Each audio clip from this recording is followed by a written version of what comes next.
మే election గురించి రాష్ట్రంలో పవన్ కళ్యాణ్ గారు టీడీపీతో పొత్తు పెట్టుకొని ఒక వ్యూహాత్మకంగా ఒక గొప్ప మనసుతో ఆయన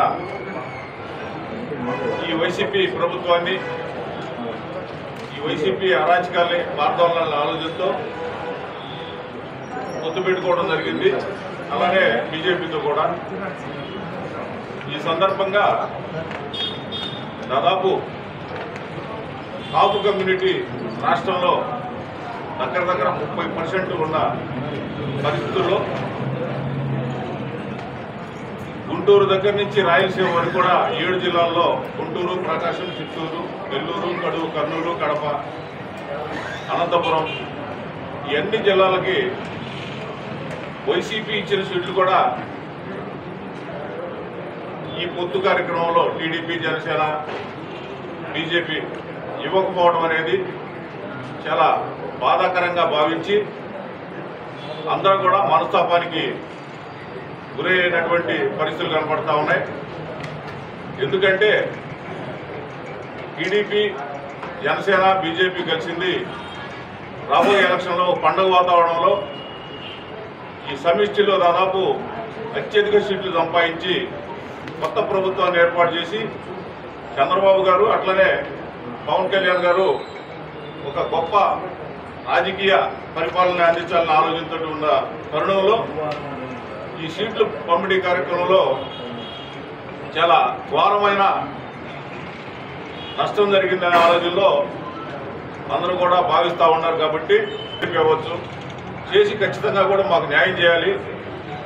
ఇక్కడ మాకు కానీ న్యాయం జరగకపోతే గిద్దలూరు సీటు ఒక కాపు నియోజకవర్గానికి సంబంధించి అందుబాటులో ప్రతినిధిగా అందుబాటులో లేనప్పుడు మేము ఇతరుల దగ్గరికి పోయి ఇబ్బంది పడటం అనేది మాకు ఇష్టం లేదు. కాబట్టి ఎట్టి పరిస్థితిలో దీన్ని మీరు పునరాలోచన చేసి ఖచ్చితంగా గిద్దలూరుని జనసేన కేటాయించాలి అనే ఆలోచనతో ఈ సమావేశం అంతా కూడా పెట్టి కొన్ని తీర్మానాలు కూడా మీడియాకు చెప్పడం జరిగింది.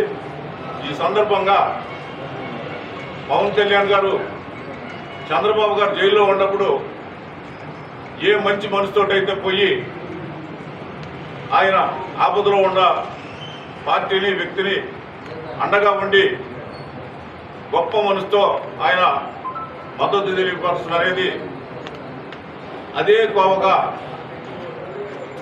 లాస్ట్ వాటికి కూడా అదే స్టైల్లో ఆయన చేసినటువంటి గొప్ప త్యాగాన్ని గుర్తుంచుకొని కుట్రపూరితమైన విధానాలు చేయకుండా ఖచ్చితంగా కాపులకి న్యాయం జరిగే విధంగా ఏరు దాటి తెప్ప తగలేసే విధానాలు కాకుండా ఉండాలనే ఆలోచనతో గుర్తుంచుకోవాలి. ఎందుకంటే వీటిల్లో స్వతంత్రమైన విధానాలతో సీట్ల పంపిణీ చేసి ఎలాంటి ఇబ్బందులు కలిగే పరిస్థితులు ఉంటే ఖచ్చితంగా కొంత నష్టం అయితే జరుగుద్ది. అంటే ఇంకో రకంగా నేను ఏదో ఇదిగా చెప్పడం కాదు అది. ఎందుకంటే మీకుండే అభిప్రాయాలు మీకుంటే అందరికీ ఉండే అభిప్రాయాలు కూడా అందరికీ ఉంటాయి. దాన్ని మనసులో ఉంచుకొని ఖచ్చితంగా మీ దాకా టైం ఉంది కాబట్టి ఖచ్చితంగా గిద్దలూరు విషయంలో మనసు మార్చుకొని ఖచ్చితంగా జనసేన పార్టీకి వాళ్ళని 12 నియోజకవర్గాల నుంచి కోరుతున్నారు కాబట్టి దీన్ని పరిగణలోకి తీసుకొని ఖచ్చితంగా మీ మంచి మనసుతో ఈ గొప్ప విషయాన్ని మీరు స్వీకరించవలసిందిగా కోరుకుంటూ రాబోయే వాతావరణంలో ఎలక్షన్లో ఏ విధంగా అయితే మంచిగా మనం సంతోషంగా కోరుకున్నామో ఆ విధంగా అందరూ సంతోషంగా ఉండే విధంగా మీరంతా నడుచుకోవాలని కోరుకుంటూ